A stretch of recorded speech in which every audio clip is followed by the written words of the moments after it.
You won't find Elsewhere, Kentucky on any map. The overgrown gravel road leading the abandoned settlement doesn't even connect to the main road. As with most places you shouldn't go, even the Google satellite images have been scrubbed with what looks like a bad use of a blur tool in an otherwise detailed area.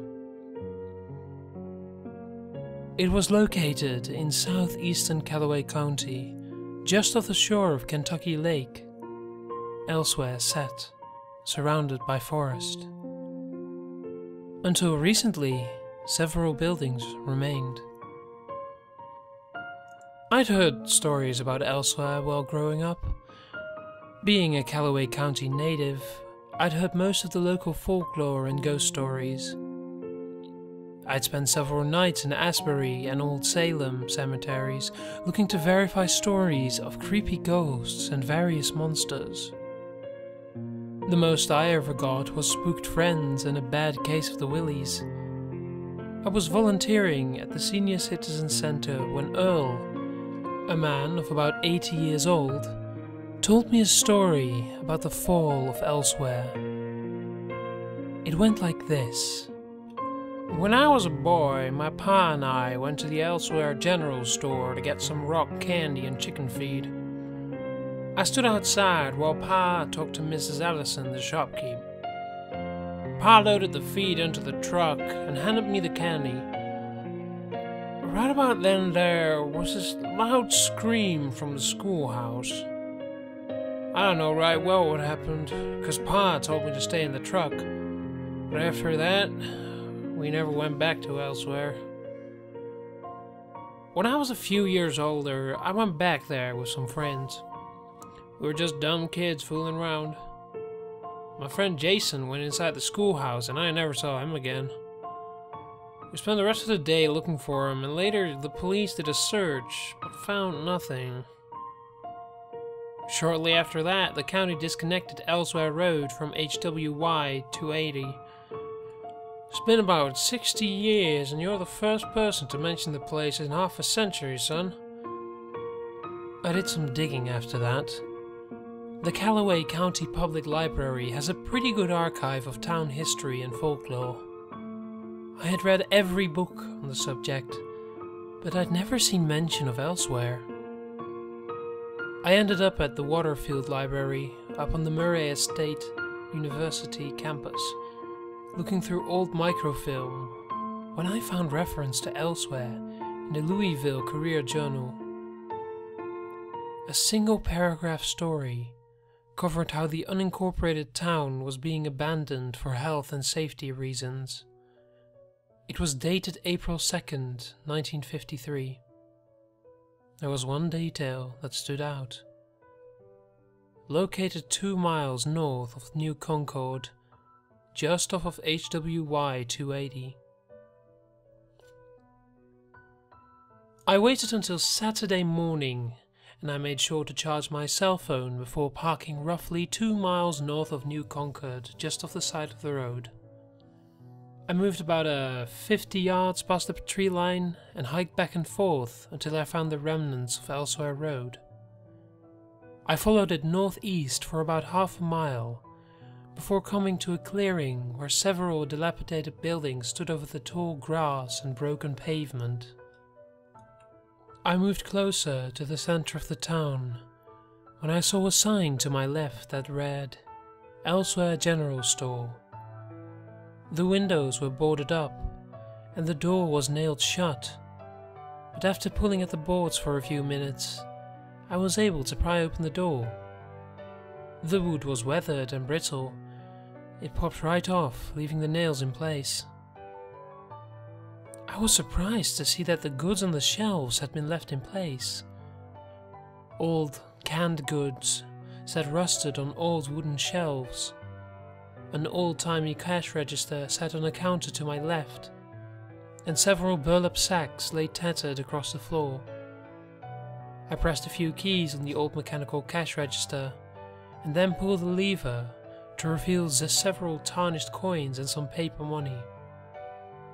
I had a sandwich in a Ziploc bag I'd brought for lunch, and and I decided to have a sandwich before putting the old money in the bag and stuffing it in my backpack. I moved toward the back of the store when an unexpected noise caused me to stand to attention. I caught the distinct sound of footsteps on the wooden porch of the general store.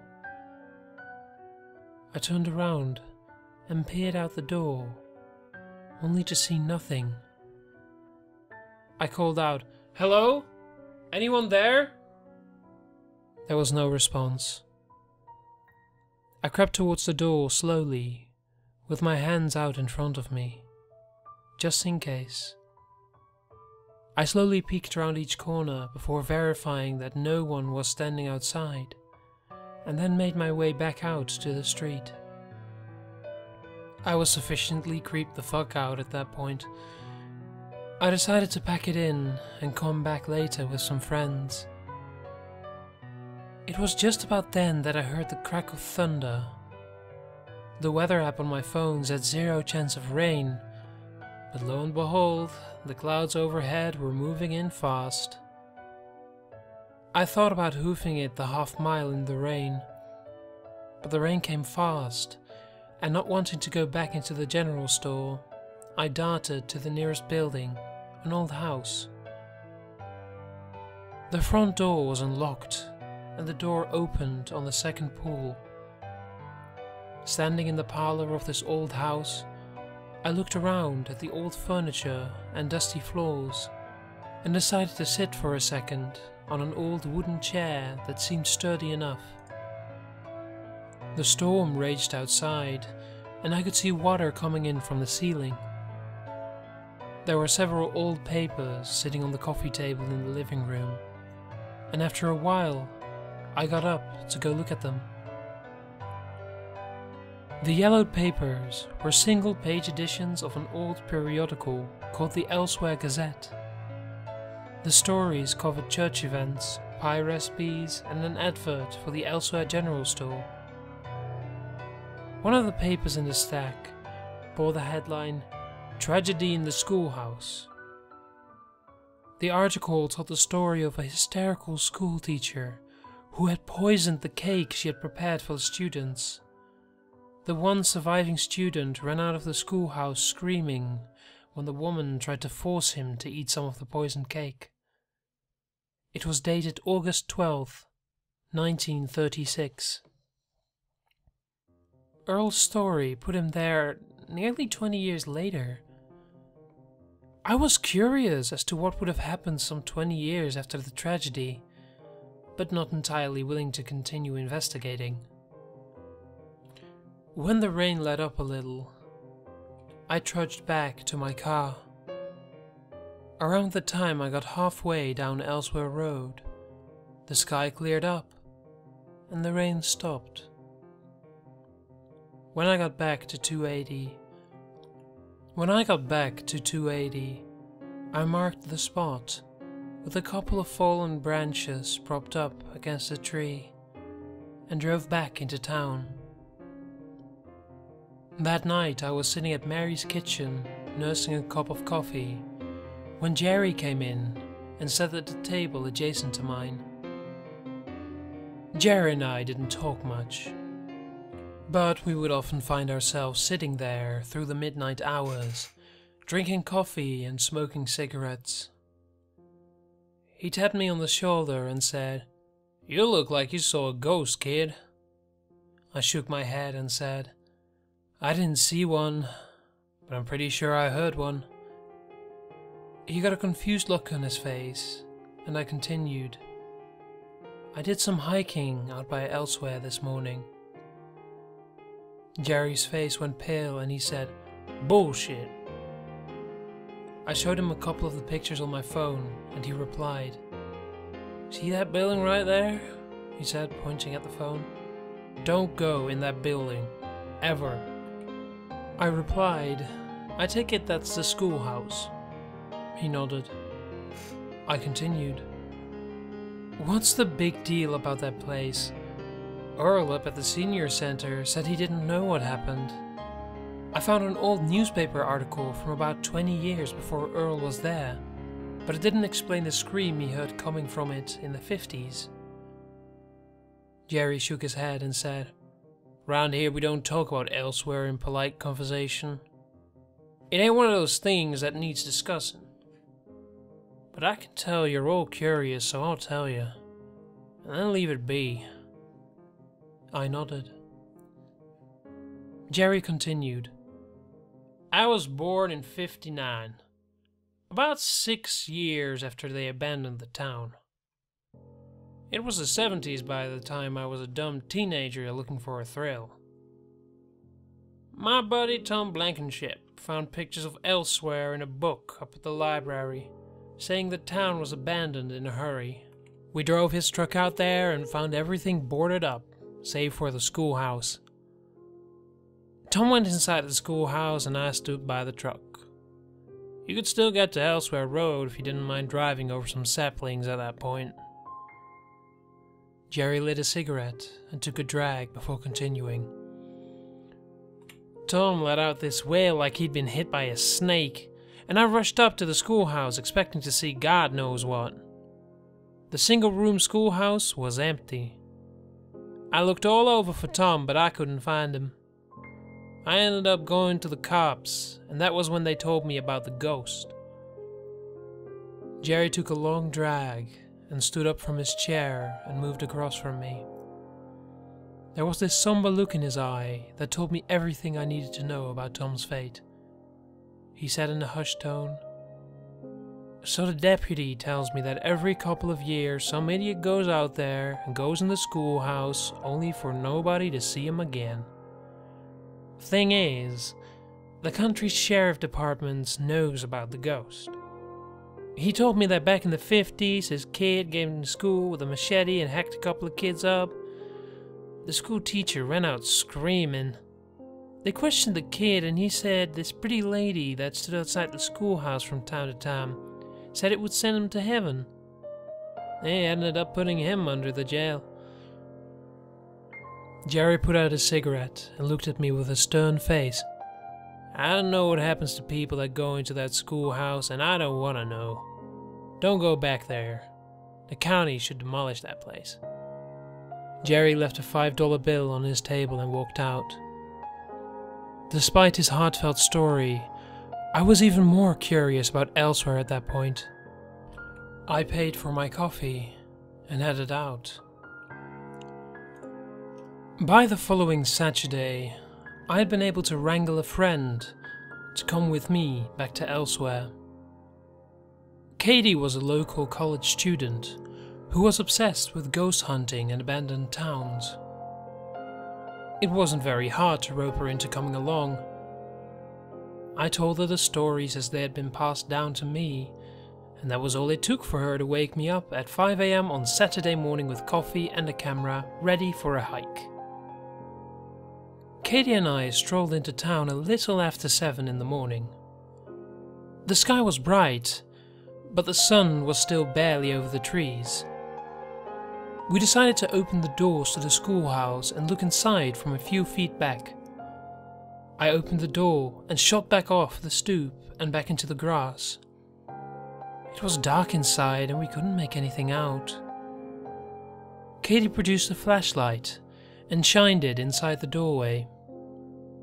I could make out a few upturned desks and a chalkboard in the back.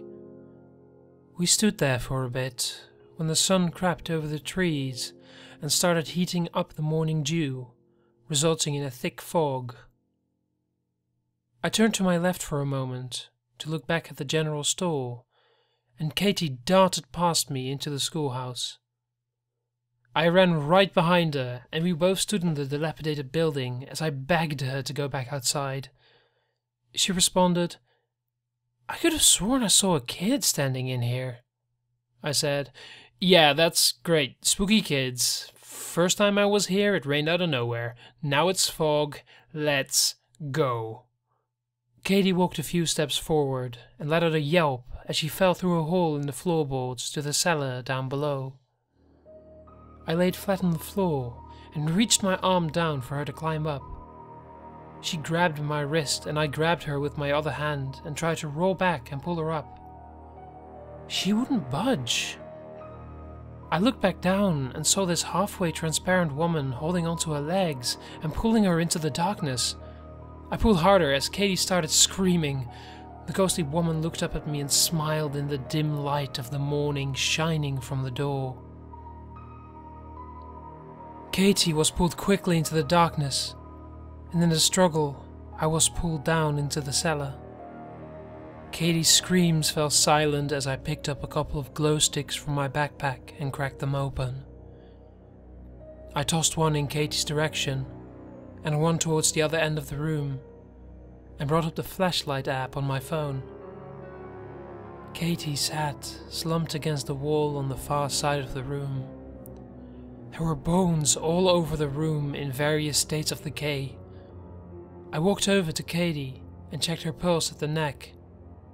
It was faint, but it was there. I turned towards the back of the room, and that is when I noticed a small sliver of light coming from two wooden cellar doors, about 20 or so feet from me. I crept past the scattered bones and over to the cellar doors. I pushed at them, only to hear chains rattle on the other side. I pushed harder and kept banging at them until one of the hinges broke, and soon after another. I pushed the doors open and went back for Katie and threw her over my shoulder. As I was walking towards the opening to the outside, I felt a sharp pain across my back. I didn't look back. I bolted for the light. I tripped over one of the corpses and fell to the ground. My cell phone slid across the floor.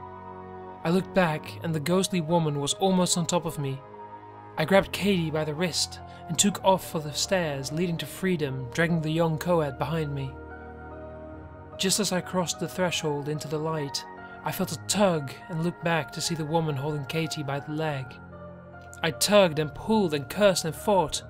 This otherworldly voice came from the apparition saying, "Let her go to heaven!"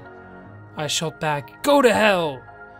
The woman's grip on Katie loosened, and I fell back onto the soft grass with Katie landing on top of me. I didn't wait around. I carried her back to my car, and she came to, about halfway through the ride to the police station. In my report to the deputy, I mentioned all the bodies I had found down there.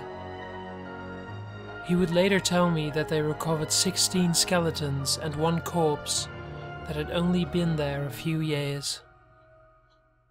The county board voted to demolish the town shortly thereafter. It was kept hush-hush. Elsewhere Road was tilled with a backhoe after the remaining buildings were bulldozed and the cellar of the schoolhouse filled with concrete. I went back out there one last time just to make sure it was gone, and I didn't make it 5 feet toward the tree line before a deputy sheriff flashed his lights and told me to get back in my car. Katie won't talk to me anymore.